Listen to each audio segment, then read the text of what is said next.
Non vegetarians అయితే వాస్తవానికి ఇది పెద్ద వరం నాన్ వెజిటేరియన్స్ కి.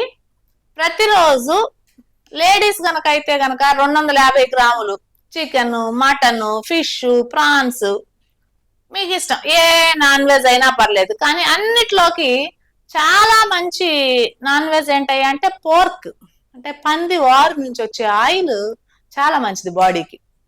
తర్వాత లాస్ట్ ప్రయారిటీ బ్రాయిలర్ కోడికి ఇవ్వండి. అది కూడా కోడి మాంసం తినేటప్పుడు ఖచ్చితంగా స్కిన్ తో తినండి, ఎందుకంటే స్కిన్ కింద ఫ్యాట్ ఉంటుంది, ఆ ఫ్యాట్ మనకు చాలా అవసరం. సో అందరూ దాదాపు ఇప్పుడు ఫ్యాషన్ అయిపోయింది స్కిన్ లెస్ అంటారు, కానీ ఖచ్చితంగా స్కిన్ తో తిని తీరాలి, ఎంతో కొంత మినిమం ఉపయోగం బ్రాయిలర్ కోడి అయినా కూడా. ఇది నాన్ వెజిటేరియన్స్కి వచ్చేటప్పటికి.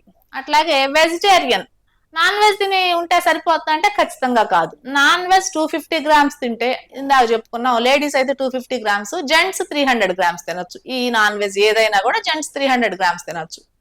అయితే నాన్ వెజ్ తినే ప్రతిసారి ఖచ్చితంగా నాన్ వెజ్ కి డబుల్ క్వాంటిటీ వెజ్ తిని తీరాలి. ఏమేం కూరగాయలు తినొచ్చు, ఏమేం తినకూడదు నేను చెప్తాను. లేకపోతే ఈ వెజ్ తినకపోతే ఏమవుతుందంటే కాన్స్టిపేషన్ ప్రాబ్లం వస్తుంది. సో ఫైబర్ అందదు కాబట్టి, నాన్ వెజ్ లో దాదాపు ఫైబర్ ఉండదు కాబట్టి.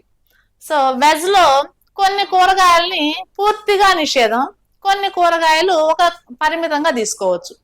పరిమితంగా తీసుకోవాల్సిన కూరగాయలకు వచ్చేటప్పటికి ఉల్లిపాయ, క్యారెట్, టమోటో, ఈ 3 రోజుకి ఒకటి మాత్రమే, ఒక్కొక్కటి, ఉల్లిపాయ ఒకటి, టమోటా ఒకటి, క్యారెట్ ఒకటి తినండి, తినకపోండి మీ ఇష్టం, కానీ మాక్సిమం ఒకటి, అంతకంటే వాడడానికి వీల్లేదు. తర్వాత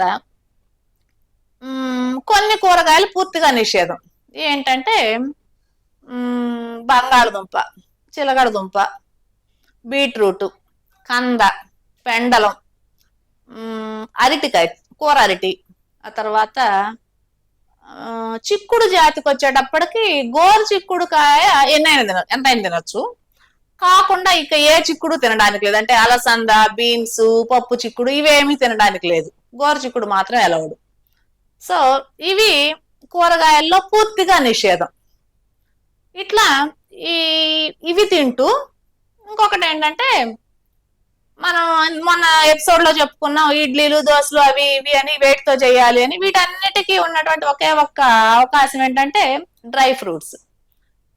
అయితే డ్రై ఫ్రూట్స్ ఖచ్చితంగా తినాలా, మన ఇష్టమా అంటే ఖచ్చితంగా తినాలి. ఎందుకు అంటే డ్రై ఫ్రూట్స్ తినకపోతే, ఈ డైట్ లో అలౌడ్ అయిన డ్రై ఫ్రూట్స్ నేను చెప్తాను, తినకపోతే మనకేం పని లేదు, టీవీ చూస్తూ పడుకోవడమే, షుగర్ తగ్గితే సరిపోతుంది, వెయిట్ తగ్గితే సరిపోతుంది అనుకుంటే తినాల్సిన అవసరం లేదు. కానీ ఎనర్జెటిక్ గా మన పనులు మనం చేసుకోవాలి కాబట్టి డ్రై ఫ్రూట్స్ ఖచ్చితంగా తిని తీరాలి. ఇవన్నీ ఏ క్వాంటిటీ: బాదం, వాల్నట్ రోజుకు 10, గుమ్మడి, పుచ్చ, పొద్దుతిరుగుడు 5 స్పూన్లు ఒక్కొక్కటి, నువ్వులు, అవిసె గింజలు 2 స్పూన్లు. అయితే ఇక్కడ కొంతమంది జాయింట్ పెయిన్లు ఉన్నవాళ్ళు వాళ్ళు ఉంటుంటారు, వాళ్ళు వాల్నట్ 15 తీసుకోండి కంపల్సరిగా. సో ఇది మనం తీసుకోవాల్సిన క్వాంటిటీ డ్రై ఫ్రూట్స్. ఇంకెంతకు మించి వేరే డ్రై ఫ్రూట్స్ ఏమి వాడడానికి లేదు ఈ డైట్ మొత్తం మీద. గుమ్మడి, పుచ్చ, పొద్దుతిరుగుడు, నువ్వులు, అవిసె గింజలు, బాదం, వాల్నట్. అయితే నాన్ డయాబెటిక్ వాళ్ళు అయితే పిస్తా తినొచ్చు, డయాబెటిక్ వాళ్ళు పిస్తా తినడానికి లేదు. అవి కూడా నాన్ డయాబెటిక్ వాళ్ళు, అంటే డయాబెటిక్ కాకుండా వేరే ఇష్యూస్ కోసం డైట్ చేసే వాళ్ళు రోజుకు 10 పిస్తా తినొచ్చు, డయాబెటిక్ కోసం డైట్ చేసే వాళ్ళు మాత్రం పిస్తా తినడానికి వీల్లేదు. ఇది వీటితోటి ఎన్నిసార్లు తినాలి డైట్? దీనిలో 3 పదాలు ఉంటాయండి.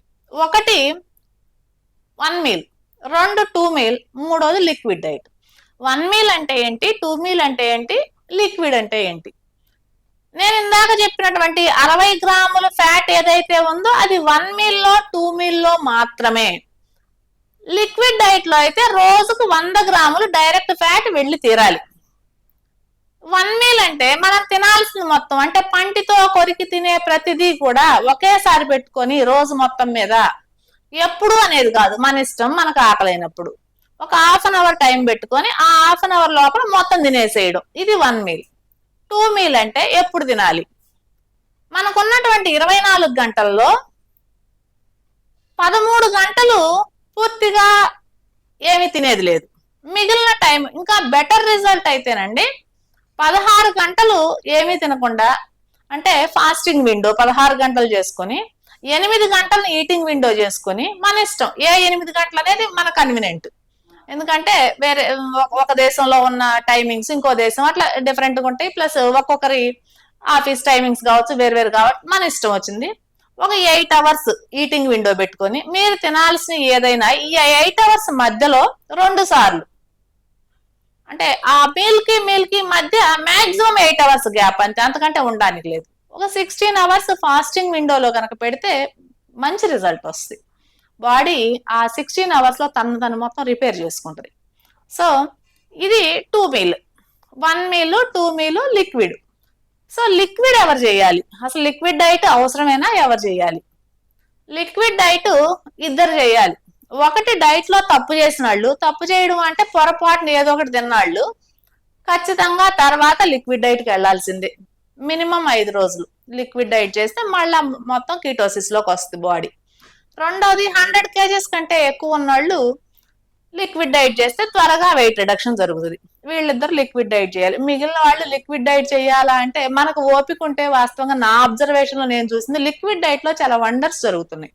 చాలా త్వరగా బాడీలో హీలింగ్ జరుగుతూ ఉంది. సో అది మన ఓపిక. ఖచ్చితంగా మిగిలిన వాళ్ళు లిక్విడ్ డైట్ చేయాలని రూల్ ఏం లేదు.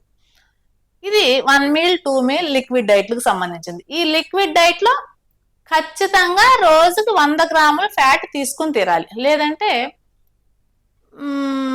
నీరసం వస్తుంది, ఇంకో మెటబాలిజం రన్ అవ్వదు. ఇంకొకటి ఏంటంటే లిక్విడ్ డైట్ లో చేయాల్సింది, మనం 1 మీల్ 2 మీల్ లో ఇందాక చెప్పుకున్నట్లు ఒక మల్టీవిటమిన్ టాబ్లెట్ లిక్విడ్ డైట్ లో సరిపోదు. లిక్విడ్ డైట్ లో ఖచ్చితంగా ఉదయం ఒకటి సాయంత్రం ఒకటి మల్టీవిటమిన్ వేసుకొని తీరాలి, మధ్యాహ్నం ఫిష్ ఆయిల్ వేసుకొని తీరాలి. ఇది లిక్విడ్ డైట్ కి. ఇది డైట్ గురించి క్లుప్తంగా. టైప్ 2 డయాబెటిక్ గురించి 1 మీల్ ఏంటి, 2 మీల్ ఏంటి, లిక్విడ్ ఏంటి, ఎలా చేయాలి, వీటన్నిటి గురించి మనం ఈ రోజు తెలుసుకున్నాం. వచ్చే వారం ఎపిసోడ్ లో టైప్ 1 డయాబెటిక్ ఏంటి, అసలు అది ఎందుకు వస్తుంది, దానికి ఏం చేయాలి, అయితే ఖచ్చితంగా విఆర్కే డైట్ లో టైప్ 1 ఖచ్చితంగా పోతుంది. దాదాపు పిల్లల్లో వస్తుంది ఈ టైప్ 1 డయాబెటిక్. మనం గనక డైట్ పక్కాగా చేస్తే కొంత వయసు తర్వాత అసలు ఒక సందర్భంలో మన పిల్లలకి టైప్ 1 డయాబెటిక్ వచ్చిపోయిందనే విషయం కూడా గుర్తుండదు, అంత ఖచ్చితంగా తగ్గుతుంది. దానికి టెస్టిమోనియల్స్ ఉన్నాయి. సో వచ్చే వారం ఎపిసోడ్ లో టైప్ 1 డయాబెటిక్ అసలు ఎందుకు వస్తుంది, అది ఎలా, దానికి ఏం చేయాలి, డైట్ ఎలా చేయాలి, వీటన్నిటి గురించి తెలుసుకుందాం. Thank you.